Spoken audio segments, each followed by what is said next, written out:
እስራኤል በቅርቡ በኢራን ላይ ጦርነት ዳግም ልትቀጥል እንደምትችል አስታውቃለች። እስራኤል በክልሉ ያሏትን ዓላማዎች ለማሳካት በሚል በኢራን ላይ የጀመረችውን ጦርነት በቅርቡ ልትቀጥል የምትችልበት እድል እንዳለ የእስራኤሉ መከላከያ ሚኒስትር እስራኤል ካትስ አስታውቋል። እስራኤል እንዲህ አይነት ነገሮችን ይፋ ያደረገች የምትገኘው አብዛኛው የእስራኤሉ ማህበረሰብ አገሪቱ ከጥቅምት 7 በኋላ በገጠሟት ጦርነቶች በተሳተፈችባቸው ጦርነቶች በሙሉ ተሸንፋለች የሚል ድምዳሜ ላይ በደረሰበት ወቅት ነው እየተባለ ይገኛል። በቅርቡ ይፋ የሆነ አንድ ሰፋ ያለ የህዝብ አስተያየት ጥናት እንደሚያሳየው ከሆነ አብዛኛው የእስራኤል ማህበረሰብ አገሪቱ ከጥቅምት 7 ጀምሮ የገጠሟት ጦርነቶች በሙሉ ተሸንፈናል የሚል ድምዳሜ ላይ እንደደረሰ ያሳያል። ይህ መረጃ ደግሞ በዓለም ዙሪያ ባሉ ወታደራዊ ተንታኞች ዘንድ ትልቅ መነጋገሪያ ነጥብ እየሆነ የሚገኘው። እንደዚህ አይነት መረጃዎች እየወጡ ባሉበት በዚሁ ሰዓት ደግሞ እስራኤል ዳግም ከኢራን ጋር ለመዋጋት ዝግጅቷን እያጠናቀቀች ስለመሆኑ የሚያሳዩ መረጃዎች እየወጡ ይገኛሉ። ይህ ከጥቅምት 7 በኋላ ሽንፈት ደርሶብናል የሚለው ህዝባዊ ጥናት ከጠላት ወገን አይደለም እየወጣ ያለው። ይህ ጥናት ማዕከል አድርጎ የተሰራው ራሳቸው በጦርነቱ እሳት ውስጥ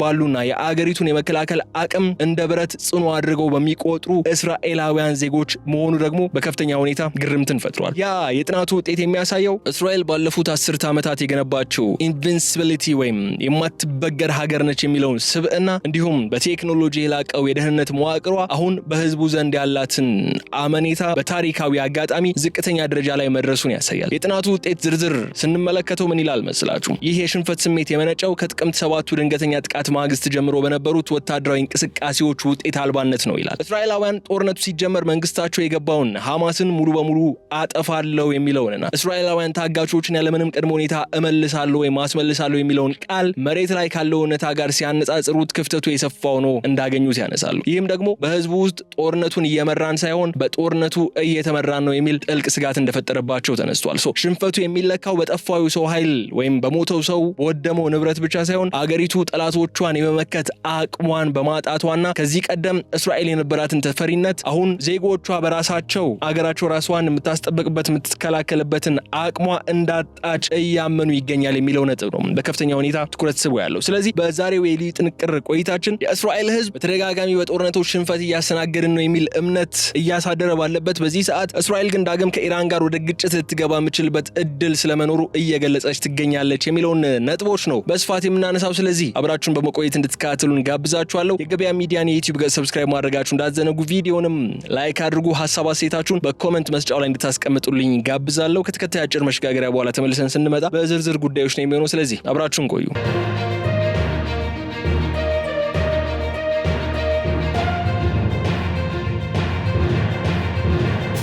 ይህ የህዝብ አስተያየት ጥናት በአገሪቱ ውስጥ ካሉ ታዋቂ የመገናኛ ብዙሃን ተቋማት መካከል አንዱ በሆነው ካን ኒውስ ኤጀንሲ በተሰኘው ተቋም የተካሄደ እንደሆነ ተገልጿል። ውጤቱ ደግሞ እስራኤል ከጥቅምት 7 በኋላ በምን አይነት ማህበራዊና ስነልቦናዊ ቀውስ ውስጥ እንደወደቀች ቁልጭ አድርጎ ያሳያል ነው የተባለው። በጥናቱ ከተካተቱት እስራኤላውያን መካከል ከግማሽ በላይ የሚሆኑት አገሪቱ በጋዛም ሆነ በሰሜኑ ግንባር ከሂዝቦላ ጋር በምታደርገው ፍልሚያ ሽንፈትን ተከናንባለች የሚል ድፍረት የተሞላበትን ምላሽ ሰጥቷል። ይህ ቁጥር በቀላሉ የሚታይ አይደለም። ምክንያቱም መስላችሁ በተለምዶ በጦርነት ወቅት የእስራኤል ማህበረሰብ ከመንግስትና ከጦር ኃይሉ ጎን የመቆም ዝንባሌ ቢኖረውም እንኳን አሁን ግን አንድነት ተሰብሮ ህዝቡ በጋህድ መንግስቱን መወቀስ መጀመሩን የሚያሳይ ሆኗል። የጥናቱ ዝርዝር መረጃዎች እንደሚያሳዩት ከሆነ ደግሞ የዜጎች ቅሬታ በዋናነት የሚያተኩረው ግልጽ ግብ በሌለው ጦርነት ላይ እንድንሳተፍ ተገደናል የሚለው ነው። ዜጎች የሚጠይቁት ጥያቄ ድል ምንድነው? እንዴት ነው ዲፋይን የምናደርገው? እንዴት ነው የሚገለጸው የሚለው ነው። እስራኤል ባለፉት ዓመታት በተለያዩ ጦርነቶች ውስጥ ብትሳተፍም ሐማስን የመደምሰስ እቅዷ ግቡን አልመታም ይላሉ።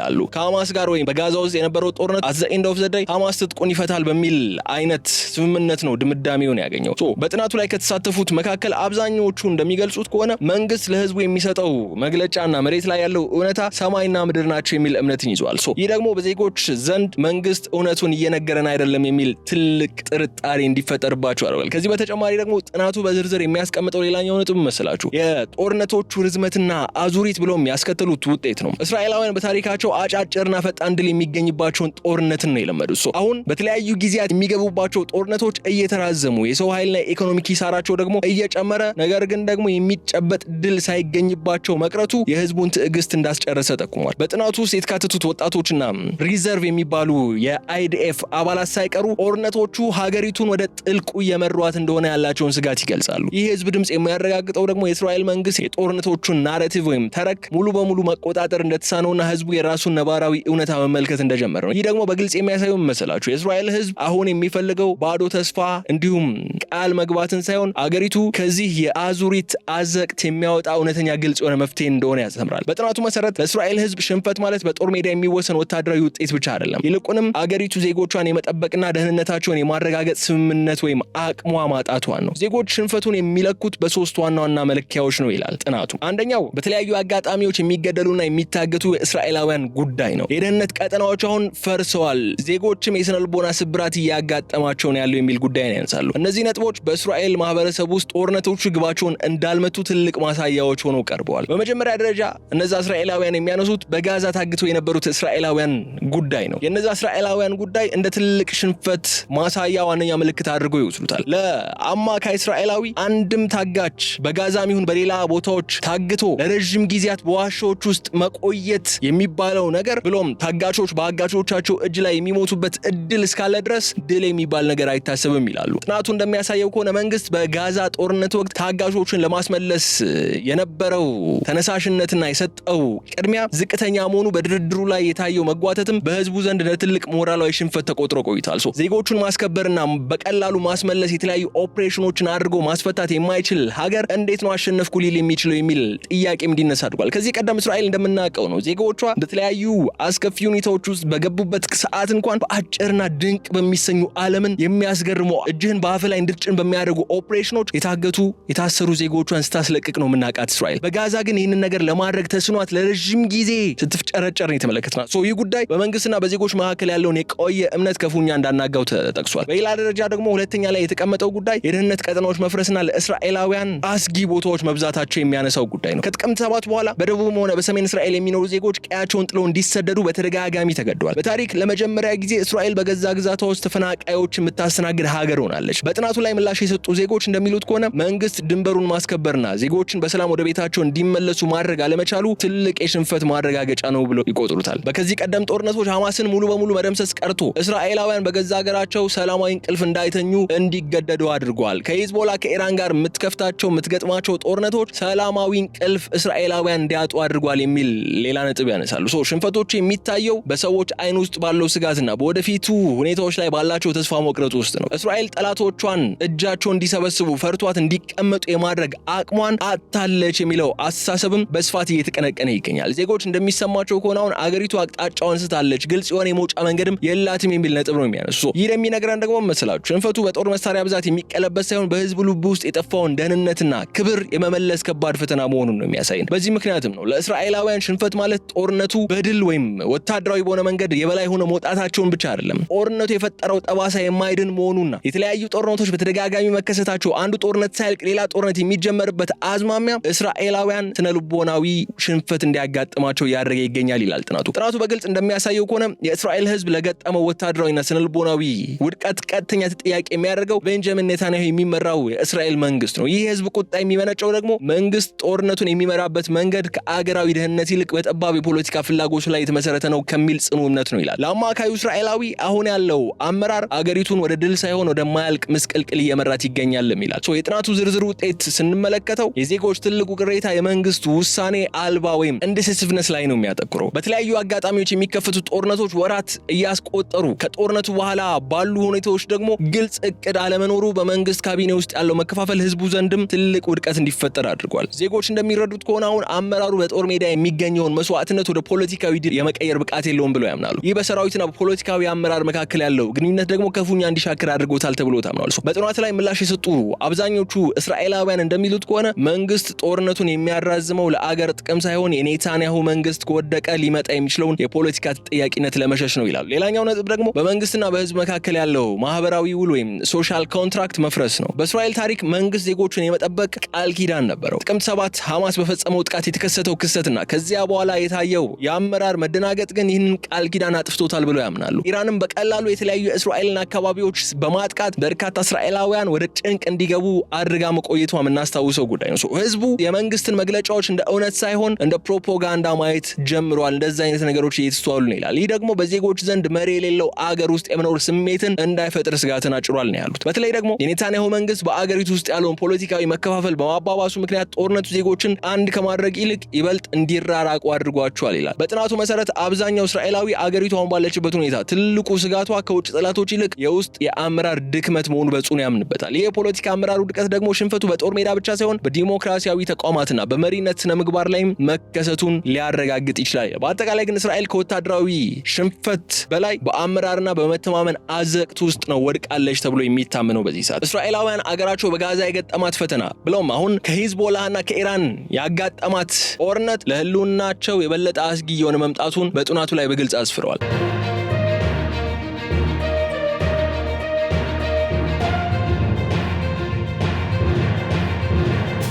አብዛኛው እስራኤላዊ በዚህ ሰዓት የሚሰማው ነገር ቢኖር መንግስት በሰሜን በኩል ያለውን የሂዝቦላ ስጋት ለመቆጣጠር ያደረገው ሙከራ ፍጹም ዝቅተኛ መሆኑ ነው። ይህ ውድቀት የሚለካው ደግሞ በጦር መሳሪያ ግጭት ብቻ ሳይሆን እስራኤል በታሪኳ አይታው በማታውቀው መልኩ በገዛ ግዛቷ ውስጥ የሉዓላዊነት ቁጥጥር አታለች የሚለው እምነት ነው። የጥናቱ ውጤት እንደሚያሳየው ከሆነ ደግሞ በሰሜን እስራኤል የሚኖሩ በ10 ሺዎች የሚቆጠሩ ዜጎች ከመኖራቸው ተፈናቅለው ለወራት በሆቴሎችና በጊዜያዊ መጠለያዎች ውስጥ እንዲቆዩ መገደዳቸው ለህዝቡ ትልቅ የውድቀት ማሳያ ሆኖ ተወስዷል። ለእስራኤላውያን ሂዝቦላ በየቀኑ የሚያስወነጭፋቸው ሚሳኤሎችና ድሮኖች የሰሜኑ ክፍለ ሀገር ለመኖር አመቺ ያልሆነ ቦታ እንዲሆን ማድረግ መቻሉ የእስራኤልን ወታደራዊ ግርማ ሞገስ ያዋረደ ክስተት አድርጎ ይቆጠራል።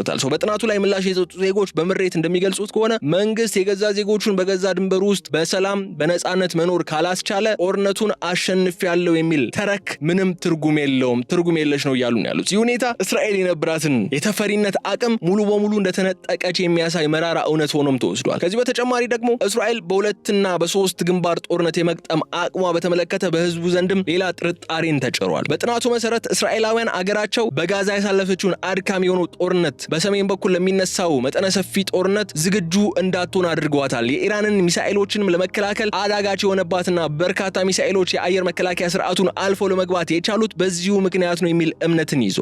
ሂዝቦላ የድንበር አካባቢዎችን የጦርነት ማዕከል ማድረግ መቻሉና የእስራኤል ጦር ለዚህ ተመጣጣኝ ወሳኝ ምላሽ ለመስጠት የሚያደርገው ጥረት በህዝቡ ውስጥ ተከበናል የሚል የስነልቦና ጫና እንዲፈጠር አድርጓል ተብሎ ታምኗል። ይህ ስሜት ደግሞ ከድንበር አልፎ እስከ ቴልአቪቭ ድረስ ያለውን ማህበረሰብን በስጋት ውስጥ እንዲገባ ሊያደርግ የሚችል አቅም እንዳለው ተገልጿል። የሰሜኑ ግንባር በእስራኤል ኢኮኖሚና ማህበራዊ መዋቅር ላይ ያስከተለው ቀውስም በጥናቱ ላይ ተዳስሷል። የእርሻ ቦታዎች ስለመውደማቸው ተነስቷል። የቱሪስት መዳረሻዎች ስለመዘጋታቸውና የንግድ እንቅስቃሴዎችም በከፍተኛ ሁኔታ ስለመፈተናቸው ነው የተነሳው። ይህ ደግሞ ሽንፈቱ አገራዊ ኢኮኖሚያዊ ውድቀትም ሊያመጣ የሚችል ሊሆን ይችላል ተብሎ ተሰግቷል። ዜጎች እንደሚረዱት ከሆነ ሂዝቦላ ያለምንም ትልቅ ወረራ እስራኤልን በኢኮኖሚና በስነልቦና እንዲፈትናት አቅም አግኝቷል። ይህ ደግሞ ከኢራን የሚያገኘው ከፍተኛ የሆነውን ድጋፍና ከኢራን ጋር ላለፉት 40 ቀናት የተዋጋችው ጦርነትም የራሱ የሆነ ሚናን ተወጥቷል ተብሎ ታምኗል። እስራኤል ራሷን ለመከላከል ያላትን አቅም ጥያቄ ውስጥ የከተተና የህዝቡን የመሸነፍ ስሜትም ይበልጥ የአባባሰ ስትራቴጂካዊ ውድቀት ማሳያ ሆኖ ተወስዷል ነው የተባለው። በጥናቱ ላይ የተሳተፉ በርካታ እስራኤላውያን እንደገለጹት ሽንፈቱ በጋዛ ፍርስራሾች ወይም በሊባኖስ ድንበር ላይ ብቻ የተወሰነ አይደለም። ይልቁንም እስራኤል በዓለም አቀፉ መድረክ የገጠማት ታሪካዊ መገለል ትልቁ የውድቀት ማሳያ አድርጎ ወስዶታል። አማካዩ እስራኤላዊ አገሩ በጋዛው ጦርነት ምክንያት እንደ ወንጀለኛ ተቆጥራ ስሟ በክፉ ሲነሳ መመልከት በጦር ሜዳ ከሚደርሰው ኪሳራ ባልተናነሰ መልኩ የሽንፈት ስሜትን ያጎላል ይላል። የጥናቱ መረጃዎች የሚያሳዩት ዜጎች በተለይ በሄግ የሚገኘው ዓለም አቀፉ ፍርድ ቤት ወይም ICJ በእስራኤል ላይ የጀመረው ምርመራና ተከታታይ ውሳኔዎች ትልቅ የሞራል ሽንፈትን የሚያመላክቱ እንደሆነ ያምናሉ። እስራኤል ለብዙ አስርት ዓመታት ራሷን በመካከለኛው ምስራቅ ብቸኛዋ ዲሞክራሲያዊ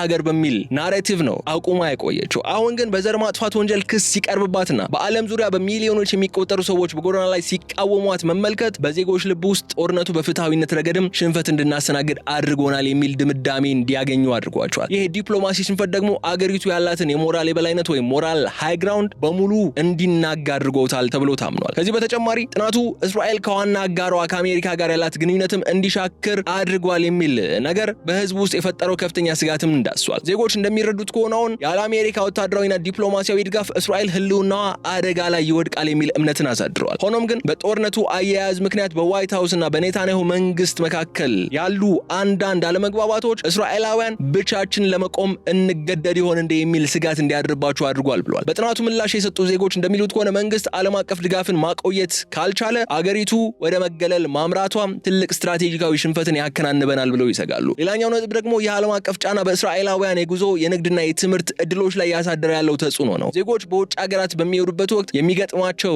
ጥላቻና በዩኒቨርሲቲዎች ውስጥ የሚነሱ የተለያዩ ተቃውሞዎች ጦርነቶቹ አሁን የግለሰብ ህይወቶችንም ተጽዕኖ እያሳደሩባቸው እንደሆነ ይነሳል። ጦርነቱ እስራኤልን ከዓለም ጋር የሚያገናኙትን ድልድዮች እየሰበረ መሆኑም ህዝቡ እየተገነዘበ ነው ይላል። ይህ ዲፕሎማሲና የህዝብ ግንኙነት ውድቀት ደግሞ ወታደራዊ ድል ቢመዘገብ እንኳን ልታድስ የማይቻል እስራኤል ለዘመናት የተገለለች ደሴት አድርጎ ሊያስቀራት የሚችል ምዕራፍ ሊሆን ይችላል የሚል ጥናቱ በግልጽ አስቀምጧል። በጥናቱ ላይ የተንጸባረቀው የህዝብ ስሜት የሚያረጋግጠው መራራው እውነት ግን መሰላችሁ እስራኤል ከጥቅምት 7 በፊት የነበረችው አገር አሁን አይደለችም። ዳግመኛ ወደዚያ ማንነቷ ልትመለስ የምትችልበት እድልም በጣም ዝቅተኛ ነው ይላል። ይህ ጥናት የህዝብ አስተያየት ውጤት ብቻ ሳይሆን የአንድን መንግስትና የማህበረሰብ መዋቅር መናጋት የሚያሳይም የታሪክ ሰነድ ሆኖ ተወስዷል። የጥናቱ መደምደሚያ እንደሚያመላክተው ከሆነ አብዛኞቹ እስራኤላውያን ተሸንፈናል ብለው የሚያምኑ መሆናቸው በአገሪቱ የፖለቲካ ካርታ ላይ ግዙፍ ለውጥ ማምጣቱ አይቀሬ ሆኗል። ይህ ስሜት ወደፊት በሚደረጉ ምርጫዎች፣ በሚነሱ ህዝባዊ ተቃውሞዎችና በመንግስት ለውጥ ጥያቄዎች ላይ እንደ ነዳጅ ሆኖም ሊያገለግል የሚችልበት እድል እንዳለ ተቀምጧል። ዜጎች እንደሚረዱት ከሆነ አሁን ጦርነቱ በይፋ ወይም በጊዜያዊ የሲዝፋየር ስምምነት ቢቆም እንኳን በልባቸው ውስጥ የቀረው የሽንፈትና የቁጭት ጠባሳ ግን በቀላሉ የሚድን አይሆንም። ሰራዊቱ ላይ የነበረው አይበገሬ የሚመስለው እምነት አሁን መሸርሸር ወደፊት አገሪቱ ወታደራዊ ግዳጆችን በምትሰጥበት ወቅት ዜጎች እንደ ቀድሞው በጭፍን የማይቀበሉበት አዲስ ምዕራፍን ከፍቷል። ከዚህ በተጨማሪ ደግሞ በጥናቱ መሰረት ሽንፈቱ በአመራሩ ላይ ብቻ ሳይሆን በዜጎች መካከል መራራቅ እንደፈጠረ ታምኗል። ከዚህ በኋላ እንዴት አብረን እንቀጥላለን የሚለው ጥያቄን በሰፊው የተነሳ ስለመሆኑ ተገልጿል። ጦርነቱ ያላመጣው ድል በውስጥ ፖለቲካው የከፋ መናቆርና ብሔራዊ ራዕይ መጥፋትንም ሊያስከትል ይችላል ተብሎም ይሰጋል። ይህ ደግሞ ለአንዲት በጠላቶች የተከበበች አገር ትልቁ የህልውና አደጋ ሆኖ ተቆጥሯል። የጥናቱ ውጤት የሚያስጠነቀው ደግሞ መሰላችሁ እስራኤል በውጭ ጠላቶች ከመሸነፏ በፊት በውስጥ ተስፋ መቁረጥና በአመራር ብቃት ማጣት እንዳትፈርስ ይሰጋል የሚል ነጥብ ነው የተነሳው። በመጨረሻ ግን ጥናቱ የሚያሳየው አንድ ነገር እውነተኛው ጦርነት በጋዛ በሊባኖስ ወይም በኢራን የተደረገው ብቻ አይደለም። እስራኤላውያን በህሊናና በልቦናቸው ውስጥ ያካሄዱት ጦርነት ነው እውነተኛው ነው ብሎ የሚያስቀምጠው። ተሸንፈናል የሚለው ድምጽ ደግሞ ከአንድ ጥናት ቁጥር በላይ ነው። እሱ የአንድ ዘመን ማብቂያና የሌላ ዘመን መጀመሪያ ምልክት ተደርጎ ሊወሰድ ይችላል። እስራኤል ከዚህ የተሸንፈናል ስነ ልቦና አዙሪት ለመውጣት የሚያስፈልጋት ደግሞ አዲስ የጦር መሳሪያ ሳይሆን አዲስ መሪነት፣ አዲስ ብሔራዊ ስምምነትና ከዓለም ጋር የምታረቅበት አዲስ መንገድ ስለመሆኑ ጥናቱ ጠቁሟል። ዛሬ ይህ ያነሳነው ጥናት የሚያረጋግጥልን የመጨረሻው ነጥብ ግን የእስራኤል ትልቁ ፈተና ጦርነቶቹን በድል መወጣት ወይም ጦርነቶቹን በስምምነት ማቆም ሳይሆን ከሽንፈት ስሜት በኋላ የሚመጣውን የተሰበረ ስነ ልቦና መልሶ መገንባት እንደሚሆን ነው አስቀምጦ የሚያልፈው በማለት የዕለቱን ኤሊ ጥንቅር ቆይታችን እዚህ ላይ እንቋጫለን። የተከበራችሁ የገበያ ሚዲያ ተከታታዮቻችን አብራችሁን ስለቆያችሁ እጅግ አድርጌ በማመስገን በቀጣይ በሌላ ጉዳይ መልሰን እስክንገናኝ ድረስ በቸር እንድትቆዩኝ እመኛለሁ። ገበያ ሚዲያን የዩቲዩብ ገጽ ሰብስክራይብ አድርጉ፣ ቪዲዮንም ላይክ አድርጉ፣ ሐሳብ አስተያየታችሁን በኮሜንት መስጫው ላይ ያስቀምጡልን። ሰላም።